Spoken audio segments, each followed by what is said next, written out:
Hello there, my sleepy fellows. Tonight, I invite you to rest your thoughts and step quietly into the enchanted halls of a place where magic whispers through every stone and candlelight dances like lullabies upon ancient walls.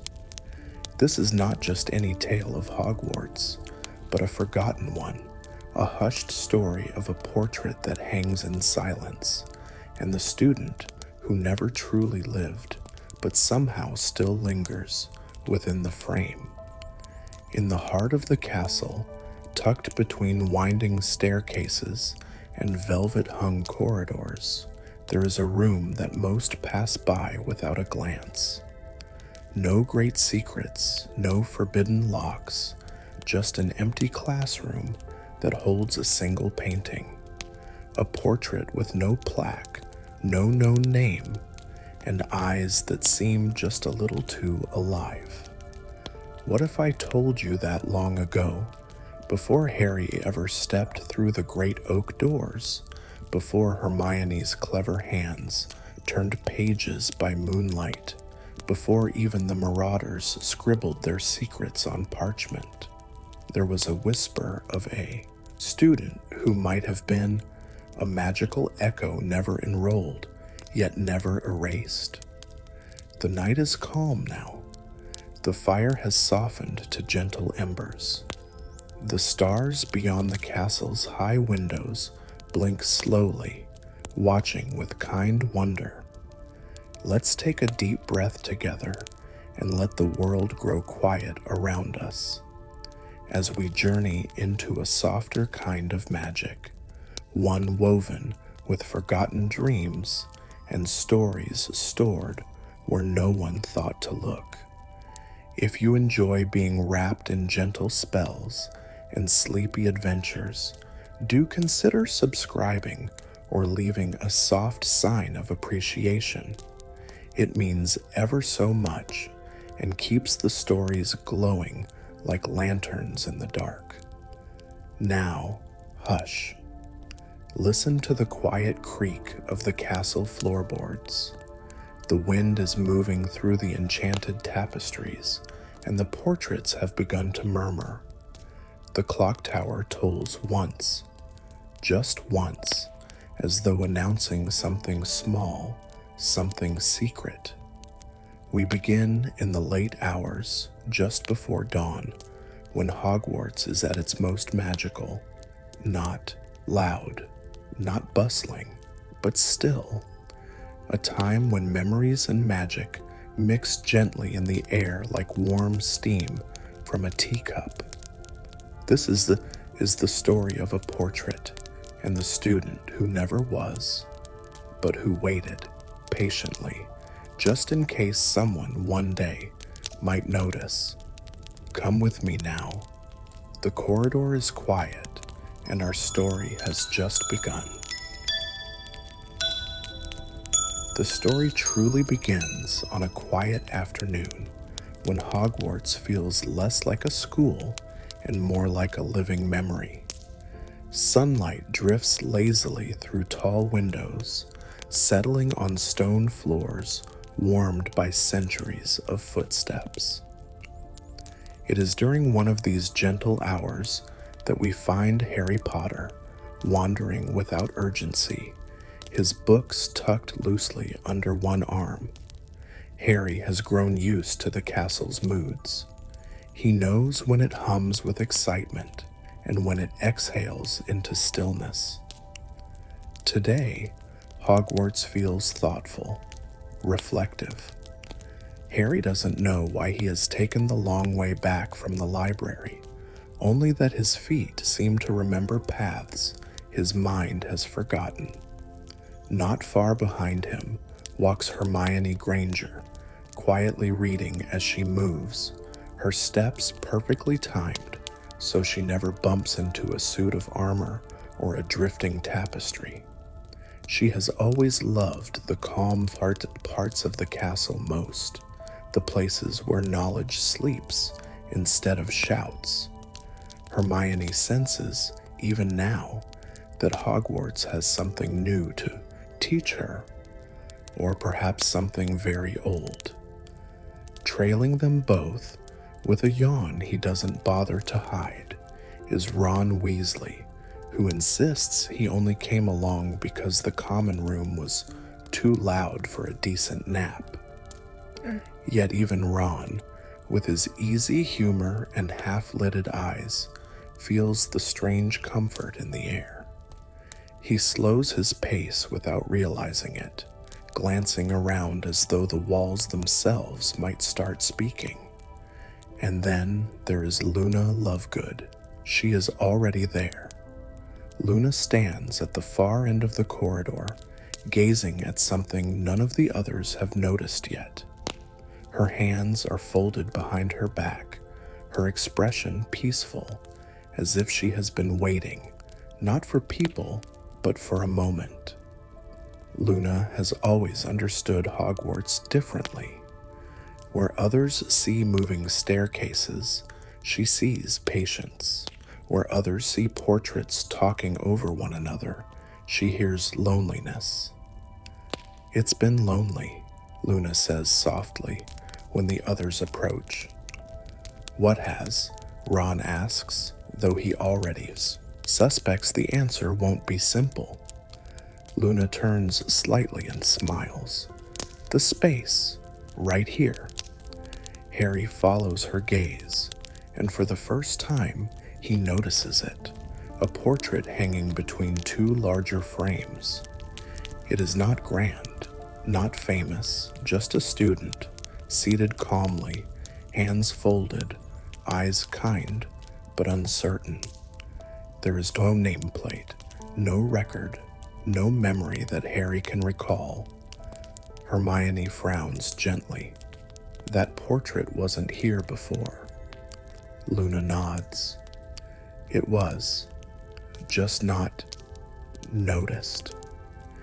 Each of them feels it then, not fear, not excitement, but a soft tug of curiosity. This is not a mystery demanding answers. It is a story asking to be heard. And so, without realizing it, they become part of it, not as heroes, but as listeners. Because sometimes, the most important characters in a story are the ones who choose to stop and notice. In a quiet corridor, tucked between the charms and astronomy towers, one not often walked by students unless they were deeply lost or deeply curious, there hung a single, narrow portrait. It was wedged oddly between a suit of armor and a bronze sconce that rarely stayed lit. Unlike the other enchanted paintings that bustled with chatter and mischief, this one was different. The canvas was often silent. No waving figures, no calls for help, no proud witches or wizards preening for attention. In fact, most students barely noticed it at all.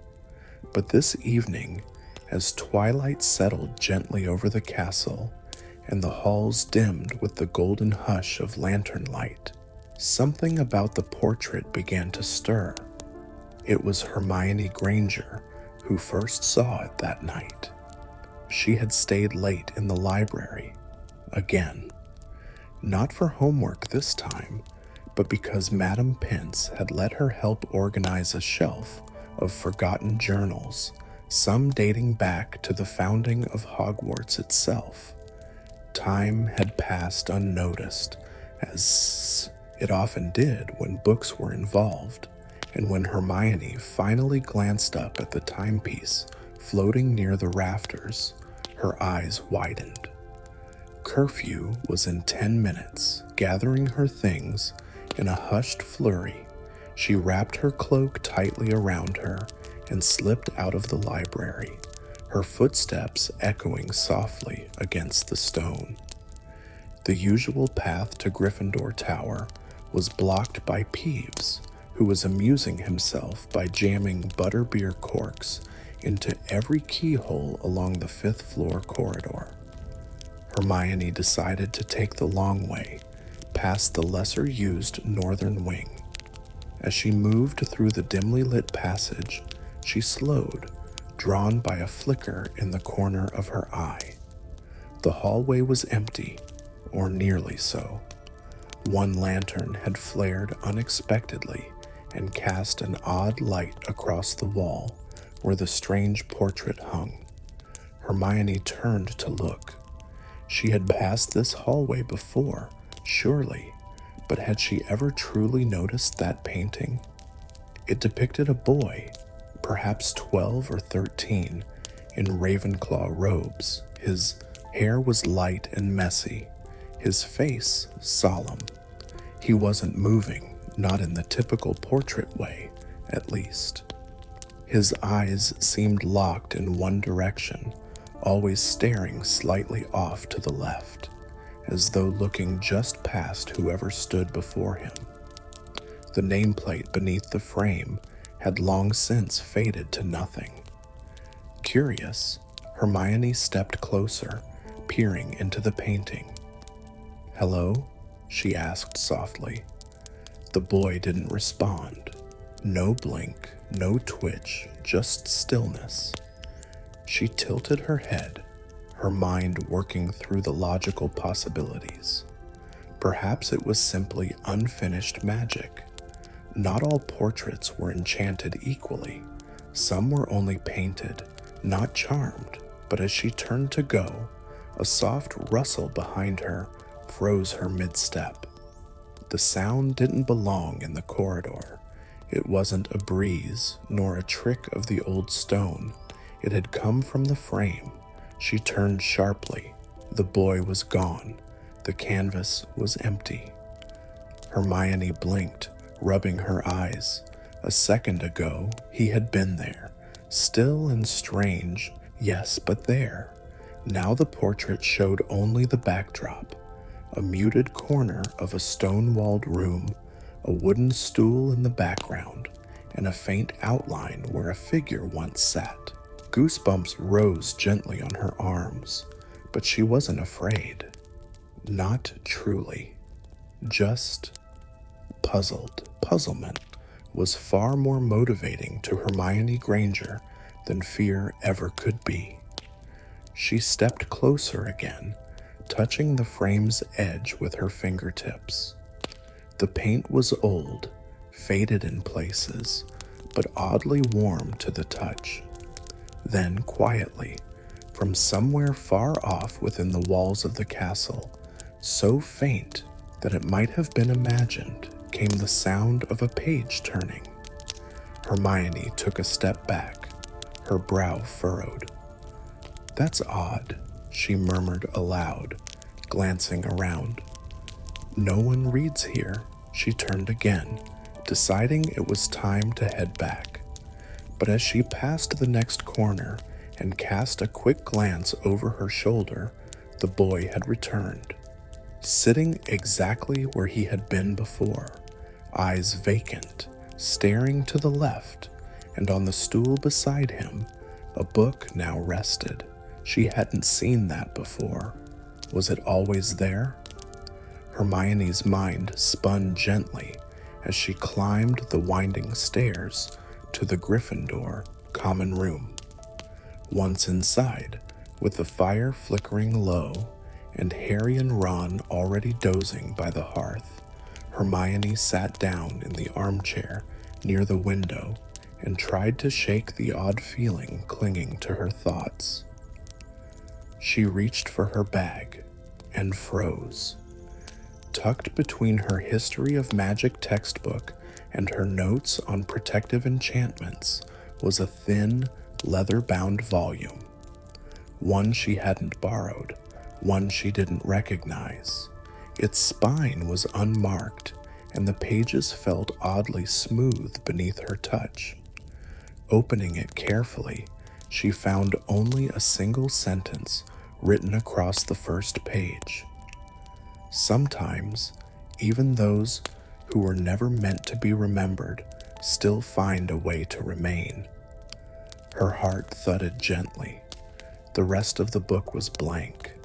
She sat quietly, the warmth of the fire soft against her cheek, the room gently breathing around her.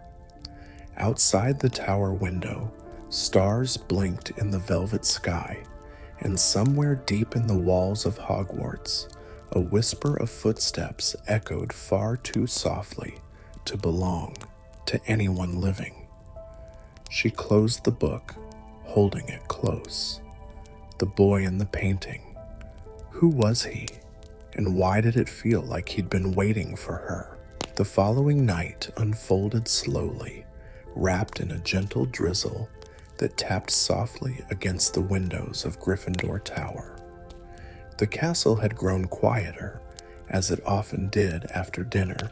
Students nestled into warm corners of the common rooms, some reading, some playing wizard chess, others already drifting toward sleep.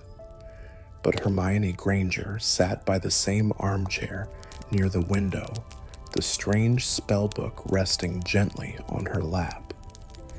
It hadn't changed since she first found it, or rather, since it had somehow appeared in her bag. Still blank, still smooth, with only that single sentence on the first page. But there was something about the book that refused to be dismissed. It felt aware, like it wanted her to notice something. She turned to the first page again, just to be sure. Nothing. Then, ever so faintly, as her fingertip grazed the next page, glowing ink began to bloom on the parchment, like dew forming under moonlight. It was slow and silvery, as if the words were shy to be seen. The one who erased their name watches still. Hermione sat up straight, her breath catching. The words pulsed gently, then faded back into the page, leaving it blank once more. She flipped the book shut, suddenly aware of how quiet the room had become. Outside, the rain had stopped. She looked toward the window. The tower view offered a wide look over the grounds, but something below caught her eye. Near the edge of the forbidden forest, a single lantern flickered, on and off, as though trying to send a message. That section of the grounds was usually pitch dark. Lanterns didn't burn there. No one had business walking that far out, not unless called by something or someone. She stood, heart quiet but alert, and reached for her cloak. Just a quick look, she whispered to herself. 5 minutes. Ron stirred by the fire, but didn't wake. Neither did Harry. The common room remained still, wrapped in a sleepy hush. Hermione tiptoed out, book in hand, firelight behind her, casting a soft shadow against the stone. The walk through the corridors was calm. The paintings dozed or whispered, the castle itself humming with the sleepy rhythm of night. But as she passed the hallway where the mysterious portrait had first appeared to her, she paused. The frame was empty again. This time, though, it wasn't silent. There was a low hum, like a memory trying to sing. Hermione stepped closer. The portrait still showed the background, the empty stone room and wooden stool. But now, the book was gone. Her eyes narrowed. She turned the spellbook in her hand and opened it again. New words shimmered on the next page. Come where I once read. Come where I was last known. The forest remembers. She didn't need more than that. Hermione set off quietly through the castle, her wand tucked beneath her sleeve, though she didn't feel afraid. Not yet. The air was gentle, the halls welcoming, even the shadows seemed content to let her pass. When she finally reached the courtyard, and stepped into the cool night. The stars were hidden behind soft clouds, and the grass sparkled with fresh mist. The lantern still flickered near the edge of the forest, guiding her like a thread pulled from an unseen hand. As she approached, she realized it wasn't a lantern at all. It was a shimmering orb of soft blue light, hovering just above the ground. It bobbed as if breathing, then slowly began to drift toward a narrow path among the trees. Hermione followed, her boots nearly silent against the damp grass. The orb led her gently into the forest, not deep, but far enough for the castle lights to dim behind her. Here, the air was richer, laced with the scent of earth and bark and old magic. Leaves rustled, but not from wind. The trees, it seemed, were listening. The orb came to rest before a small clearing, and there, nestled among roots like cradling arms, sat a stone bench. Moss-covered and worn, it looked ancient. Above it stood a tree whose branches formed a natural arch overhead. Beneath the arch was a second portrait, this one framed in carved wood and hung not on a wall, but suspended in the air between branches. It was the boy again. He was seated on the stool once more, only this time his eyes were open, wide open, and he looked directly at Hermione. She froze. The boy blinked, not mechanically, not like a usual painting. This was slow, sad, a blink filled with memory. Hermione stepped closer, heart thudding softly. "Who are you?" she whispered. The boy said nothing, but the book in her hands warmed.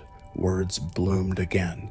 "You almost remembered me once, in first year, in the restricted section, but I wasn't ready then." Hermione's breath caught. She had read about something odd years ago, a mention of a missing student in a margin note. The ink had vanished when she looked again. She had dismissed it as a trick of tired eyes. But it wasn't. It had been him, trying to reach her even then. She knelt by the bench, placing the book on her lap. The boy in the painting stood, slowly, and walked toward the edge of the frame. Hermione had never seen a painted figure step so close to the front of their portrait. His mouth opened, but no sound came. Then, just above the surface of the book, letters danced again. "They erased me when my magic failed, when I cast a spell that unraveled instead of worked.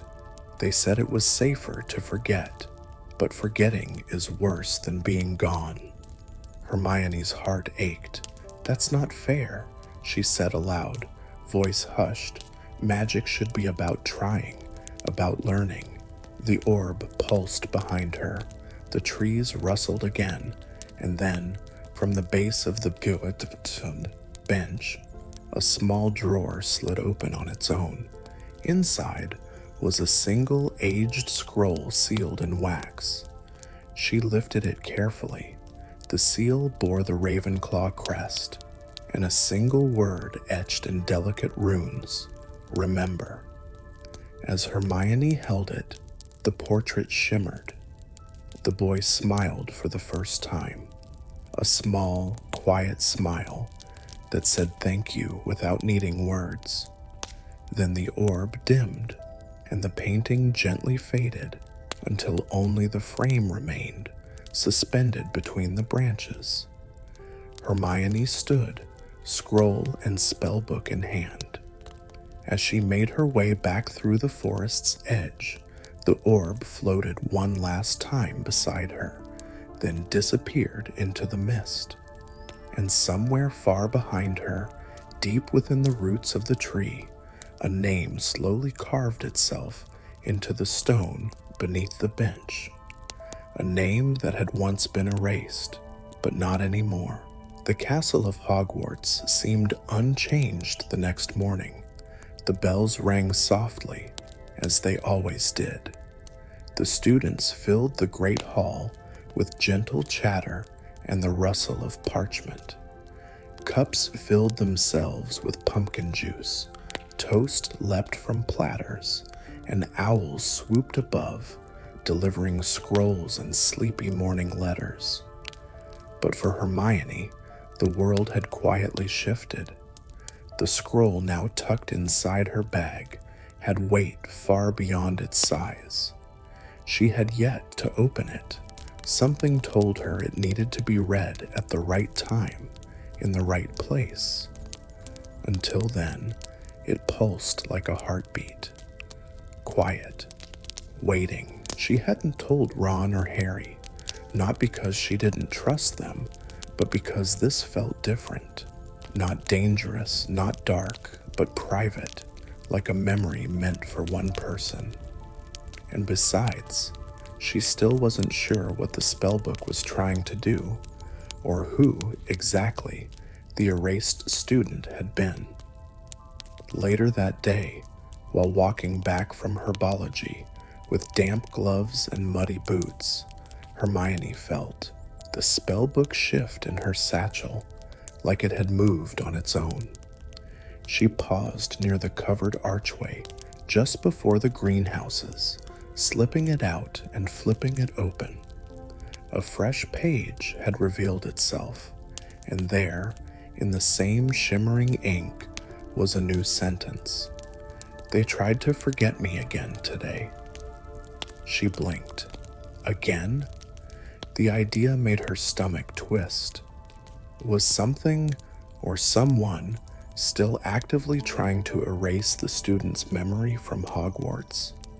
Was that even possible? Could spells rewrite more than books? Could they erase people from places? She looked around the empty corridor. The walls, the archways, the stones themselves had always seemed so alive, so full of stories, but maybe they too could be silenced. Back in the library, Hermione walked between the rows of high shelves. This time, she didn't search the open stacks. She turned instead toward the back, where the older archives were kept. Not quite the restricted section, but close. These were the shelves of books rarely touched, their covers layered in fine dust, their spines brittle and gold-flecked. She reached up toward a tome labeled Hogwarts, Structural Magic and Foundational Spells. As she pulled it down, the air shifted around her, just slightly, and when she opened it, something astonishing happened. The title page was blank, so was the next, and the next, but then, on the fourth page, appeared a familiar message. If walls could whisper, I would be loudest here. Hermione froze. The spellbook hadn't just been speaking through its own pages. It had now somehow rewritten a library book, and not just any book, a foundational one, the kind that students studied from, the kind that professors taught with. Her hand trembled slightly. She turned the page. More words emerged. You're the only one who can see me. The others will never notice what's missing. That sentence weighed heavily in her chest. Her heart beat faster, not with fear, but with a growing, quiet urgency. Someone had been erased so thoroughly that even the books of Hogwarts no longer remembered them. Even this library, this fortress of memory, had been silenced. And yet, the spellbook resisted. It remembered, as if the erased student had enchanted it in his final moments, given it the last breath of himself before vanishing. Or maybe it had belonged to him. Maybe the book was him. She didn't know, but she meant to find out. The rest of the afternoon was quiet. She returned the rewritten library book carefully, marking the shelf. She would return later, check again, test it. In the common room that evening, she sat again near the fire, though her eyes were far away. The spellbook lay open in her lap. The glow of the enchanted ink had faded once more, but the warmth beneath her palm lingered. Ron wandered over with a bowl of snacks and flopped beside her. "You okay?" he asked. "You've been miles away since breakfast." Hermione hesitated. "I'm just thinking," she replied, "about how Hogwarts keeps its memories. You ever wonder if it forgets things on purpose?" Ron gave her a look. "You mean like when Fred enchanted the fourth floor tapestry to scream if you walked past with dirty shoes?" She smiled faintly. "No, deeper than that." Ron leaned in. "Is this about one of those books that only you know how to read?" Hermione nodded slowly. Ron munched a toffee. "Well, whatever it is, just make sure it doesn't turn into another cursed diary. One of those per lifetime is enough. Thanks." She gave a soft laugh. "It's not cursed. At least, I don't think it is." That night, sleep came slowly. The fire crackled low. The pages of the book remained closed, but in her dreams, Hermione saw corridors that folded in strange angles. She saw staircases that twisted away just before she stepped on them. She heard whispers in the stone, soft and warm and lonely, and she saw the boy again. Only this time, he stood at the top of the astronomy tower, wind in his hair, arms spread wide, as though calling the stars themselves to remember his name. When morning light crept into the dormitory, Hermione woke with a single word on her lips: Thalin. She sat up. The name had arrived like a whisper, but it carried the weight of truth. She rushed to her desk and flipped open the spellbook. For a moment, nothing happened. Then, ink swirled softly onto the page. Yes, that was me. Her hands trembled. The book warmed again.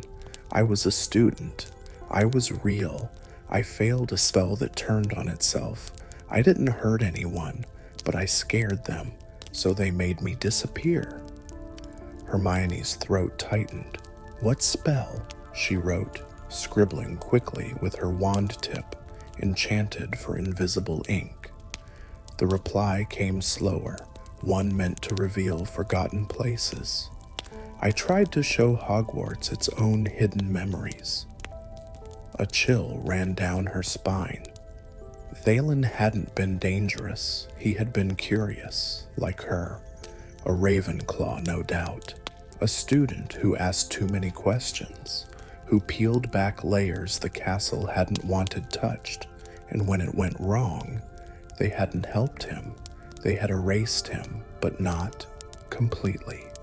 She had remembered, and now she had a name. The morning air in Hogwarts had a crisp stillness, as if even the breeze knew something forgotten was being remembered again. Hermione walked alone through the quieter corridors, places not often traveled by students, where dust gathered in the corners and portraits remained asleep during most hours. The name Thalin lingered softly in her thoughts, echoing like the final note of a lullaby. She hadn't told Harry or Ron yet. She wanted to. But something about this story, Thalin's story, felt like a secret the castle had shared with her alone. And Hermione had always respected secrets that whispered rather than shouted.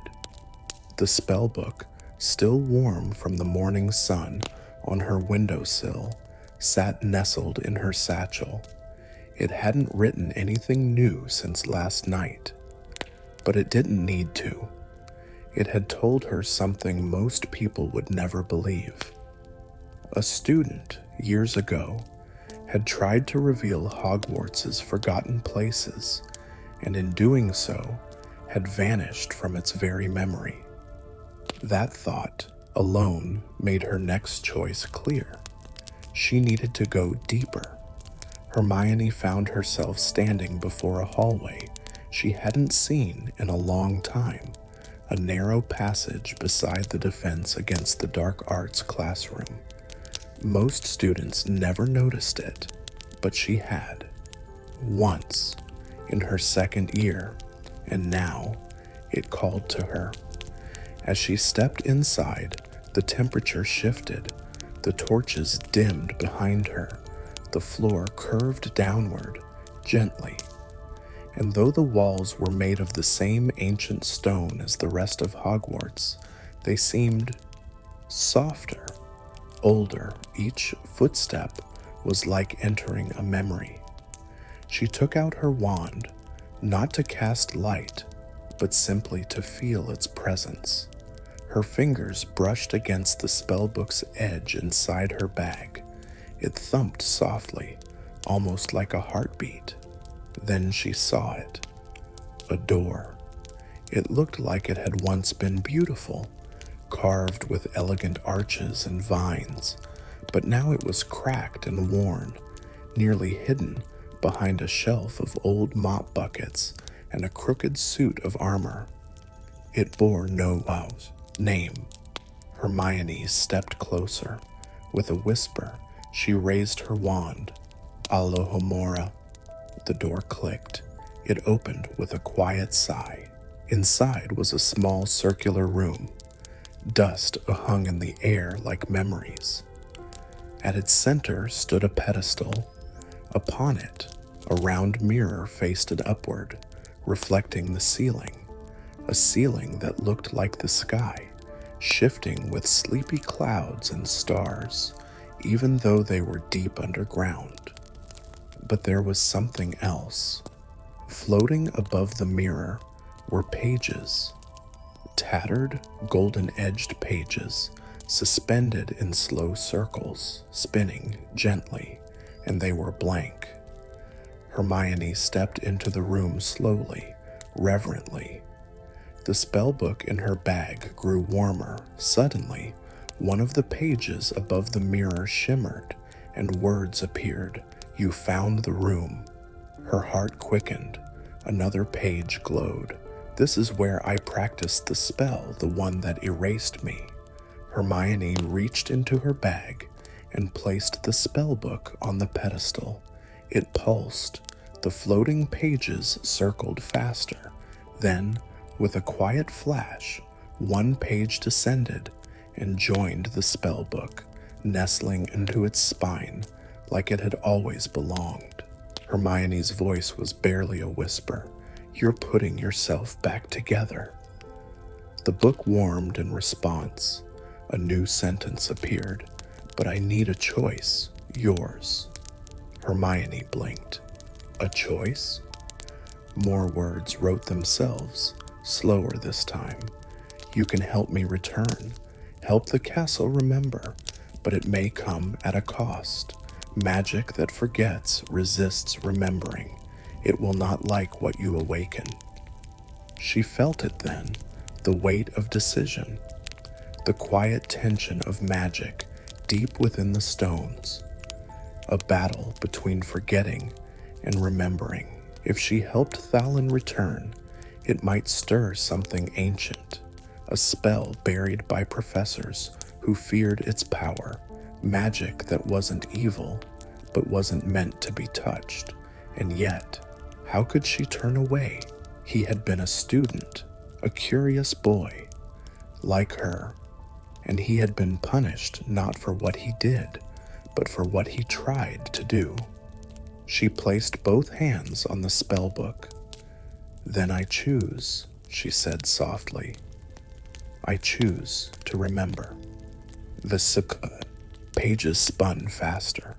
The ceiling of the hidden room glowed, and from the mirror beneath the floating pages, a single spark rose, golden and gentle, and entered the book's spine. A final message appeared. "Thank you." Then all fell still. The candlelight shimmered across the dusty stone floor of the hidden corridor, where Harry, Hermione, and Ron stood in silence, their eyes fixed on the portrait that had brought them this far. The frame, once dull and peeling, now glowed with a soft golden light. The image inside had grown clearer over the days. A young student with kind eyes, robes slightly too big, and a curious smile that seemed to shimmer as if it knew a secret the world had forgotten. Hermione stepped closer, brushing her fingers along the enchanted wood.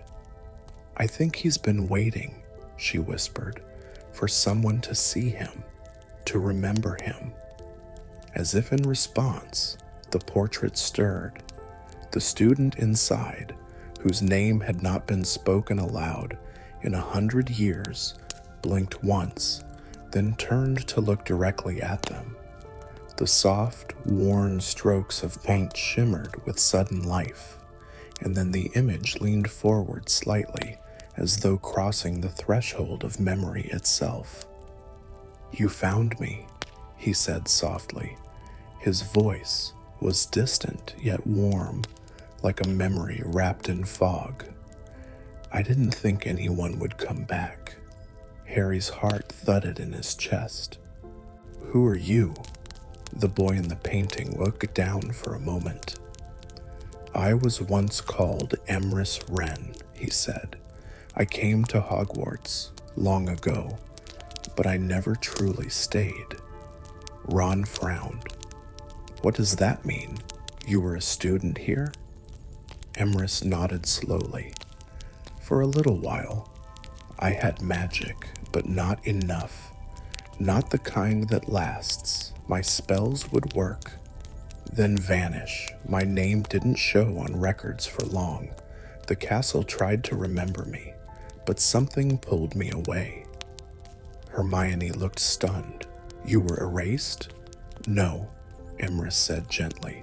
"Forgotten." He gestured behind him, and suddenly the portrait blurred. The image within it changed. Not the boy, but the world around him. Now, instead of a quiet corridor, they saw a scene of Hogwarts past. Students in older robes bustling about, enchanted quills floating midair, owls soaring past candlelit windows. It was a memory, and in the center of it all, Emrys, younger, still smiling, walking alone through the great hall where no one seemed to notice him. "I was real," he said. "I walked the halls. I took the classes. I helped a friend once. I stopped a creature from escaping the dungeons. I returned a cell book to a professor. I even comforted a first year who had nightmares." The image shifted again, showing each of those small, quiet moments. Kindnesses, bravery, loyalty.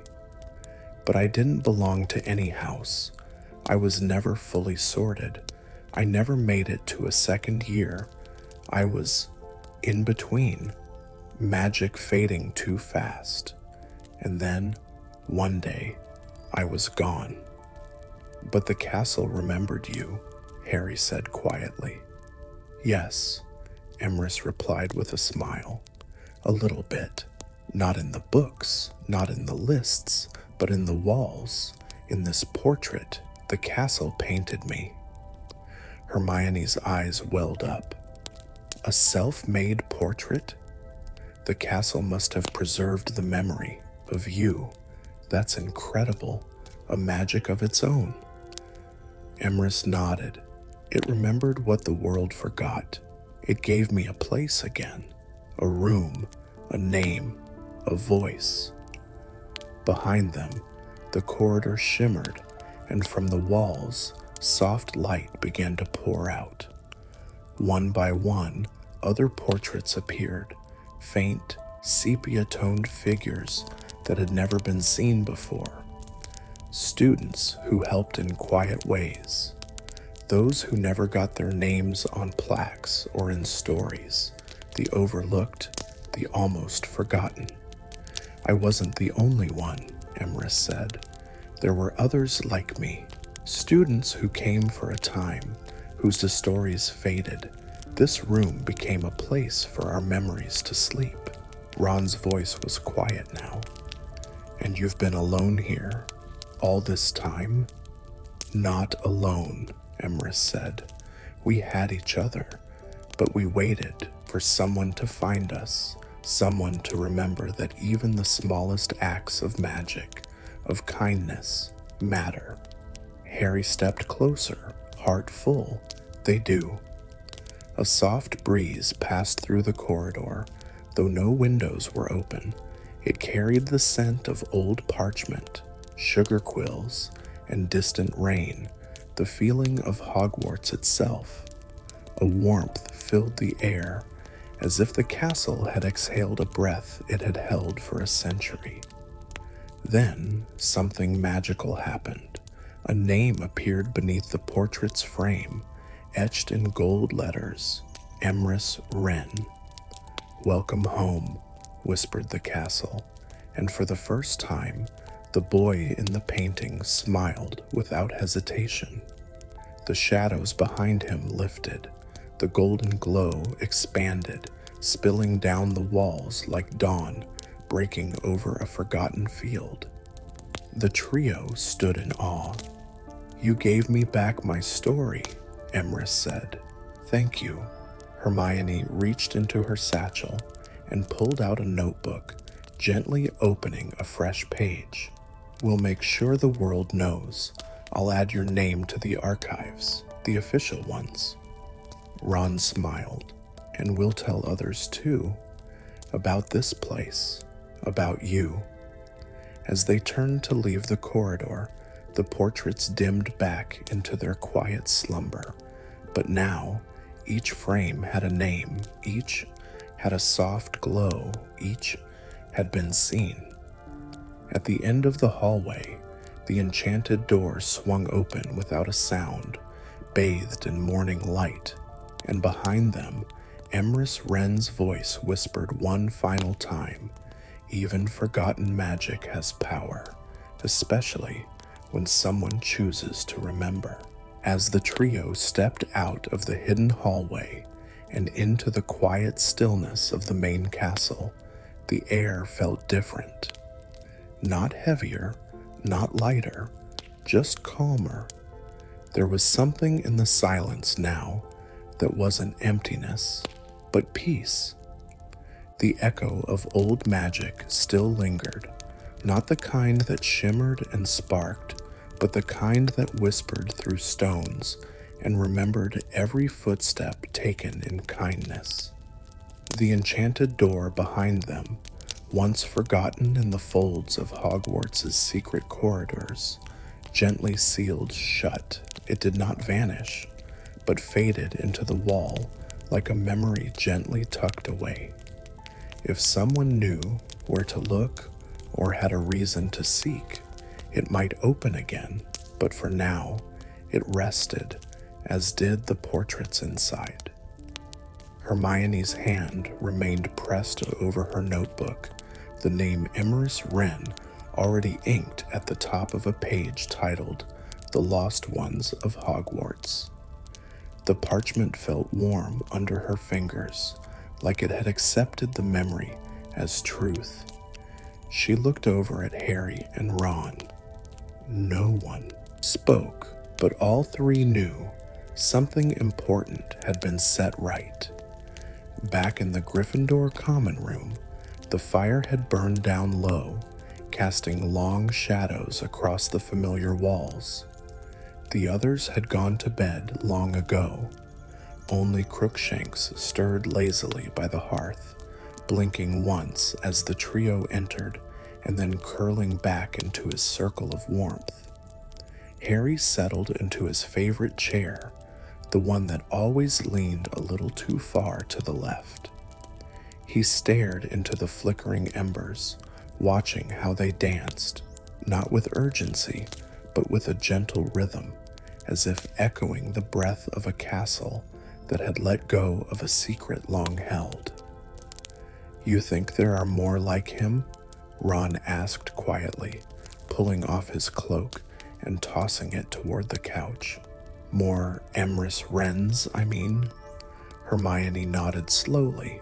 "Maybe not many, but yes, people the world forgets, but Hogwarts remembers." Harry gave a soft smile. "That's what makes this place different. It doesn't just teach magic, it holds memory, even if it has to hide it."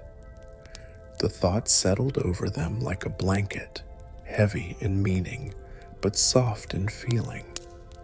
They had expected another normal evening, perhaps a round of chess or a discussion about upcoming exams.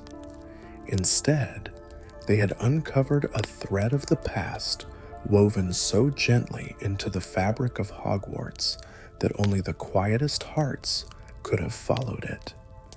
Hermione pulled out her quill, dipping it gently in ink. She began to write, her words not hurried, but slow and careful, like steps taken through a sacred place. "Today, we found a portrait that was never meant to speak again, and yet it did." Outside the common room windows, the sky was beginning to change. The stars blinked lazily above the towers, and the first hints of morning light stretched their fingers over the hills.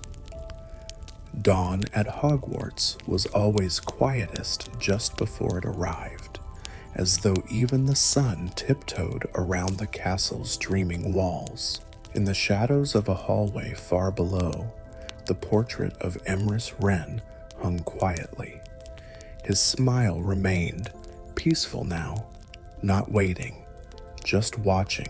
The air around him glowed faintly, the kind of magic that needs no spell to sustain it.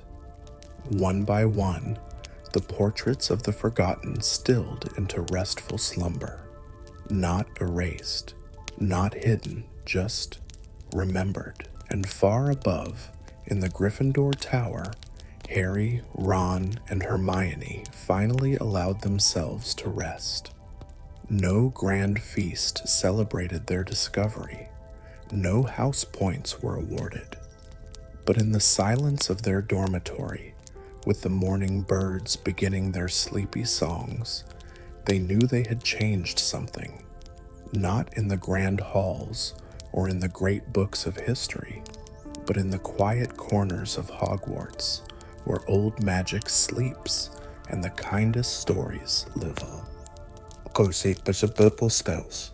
As the hush of midnight embraced the castle once more, the student found themselves gently back in their dormitory bed, blankets pulled softly up to their chin, the journal resting lightly against their chest. The pages, though no longer filled with glowing ink or whispered secrets, now held warmth, not from the spells they had revealed, but from the peace they had offered. A small smile traced across the student's face as they turned onto their side, eyes fluttering closed beneath the golden flicker of candlelight that glowed from a sconce by the wall. Above them, the enchanted ceiling of the dormitory mimicked the night sky. Stars blinked gently, slow and calming, as if lulling every heart in the room toward restful dreams. The soft hum of protective enchantments swirled quietly around the stone walls, like the deep, steady breath of the castle itself. Hogwarts was at peace, and so were its young souls. The journal, as if knowing it had served its final purpose, gave one last shimmer, just enough to catch the student's eye as they drifted.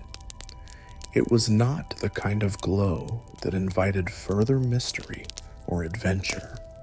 It was a farewell glow, a thank you, and then, slowly, the shimmering faded until it was simply a quiet, leather-bound book once again, nestled beside a dreaming heart. Somewhere deep within the castle walls, the magical room dimmed too. Its candlelight softened to a sleepy golden hush, shelves tucked themselves in, and cushions slowly floated back into place. The portraits that lined its inner walls closed their painted eyes, and the feather quill returned to its place by the inkwell, still, content, and undisturbed. Outside the castle, the moonlight washed over the towers and bridges, painting them in silvers and blues. A breeze moved gently through the trees of the forbidden forest, rustling leaves like the pages of a book being closed softly for the night. And somewhere, far above, the stars continued to shine, not brightly, but sleepily, watching over Hogwarts and all those who called it home. Sleep came easy now, like a spell cast by the very walls of Hogwarts. For even in silence, the castle remembered, and its magic always knew how to comfort those who truly belonged.